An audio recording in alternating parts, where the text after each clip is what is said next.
Hello बच्चों। तो हम आज का प्रॉब्लम देखते हैं। तो हमारे प्रॉब्लम में हमें क्या दिया आज कि the minimum wavelength of photon is given us 5000 angstrom. ये जो ए है इसको हम एंगस्ट्रॉम पढ़ेंगे और हमें फाइंड आउट क्या करना है, उसकी एनर्जी। तो ये क्वाइट सिंपल प्रॉब्लम है, फॉर्मूला बेस्ड। तो हम इसको 5000 एंगस्ट्रॉम पढ़ेंगे। क्लियर है? तो हमारा की कंसेप्ट यहाँ पर क्वांटाइजेशन ऑफ एनर्जी का formula E is equal to H C by lambda. Clear है? और इसमें बाकी कुछ और कोई हार्डकोर कंसेप्ट तो यूज होने नहीं वाला है। तो हम वैल्यूज ऐड ऑन कर लेते हैं। H का वैल्यू प्लैंक्स कांस्टेंट आप लोग को पता ही होगा, ये है प्लैंक्स कांस्टेंट। ये है speed of light in vacuum. और ये है वेवलेंथ। क्लियर है? तो हम E is equal to Planck constant 6.63 into 10⁻⁻34 joule second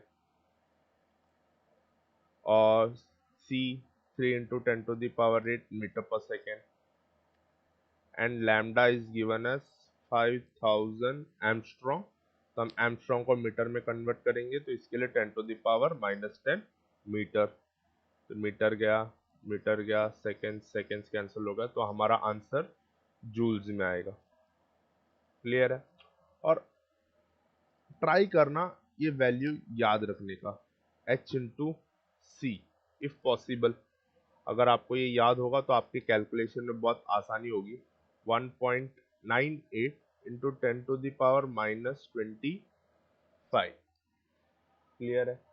ये याद होगा तो आपको ये मल्टीप्लिकेशन बार बार आपको रिपीट करते नहीं रहना पड़ेगा। तो 1.98 into 10⁻⁻25 upon 5000 into 10⁻⁻10 joule. Clear है? तो इसका आंसर हम कैलकुलेट करेंगे तो हमें डायरेक्ट इसका आंसर आएगा, जो कि है 3.97 इंटू 10⁻⁻19 जूल। और हमारे ऑप्शन में जूल नहीं है, सब इलेक्ट्रॉन वोल्ट में। तो हमें एनर्जी को इलेक्ट्रॉन वोल्ट में कन्वर्ट करना होगा।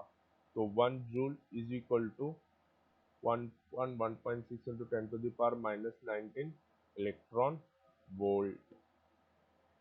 तो हमारा एनर्जी हो जाएगा E is equal to 3.97 upon 1.6, 10⁻⁻19 cancel हो जाएगा। क्लियर है? अगर हम इसे डिवाइड करेंगे तो हमें आंसर मिलेगा 2.48 इलेक्ट्रॉन वोल्ट। तो अगर हम राउंड ऑफ करेंगे तो ये approximately equal to 2.5 electron volt हो जाएगा। तो ऑप्शन ए सही आंसर है। तो होप आपको ये समझ में आया होगा जिस प्रकार से हमने क्वांटाइजेशन ऑफ एनर्जी का यूज करके हमने फोटोन के एनर्जी का फाइंड आउट किया। Best of luck. Thank you.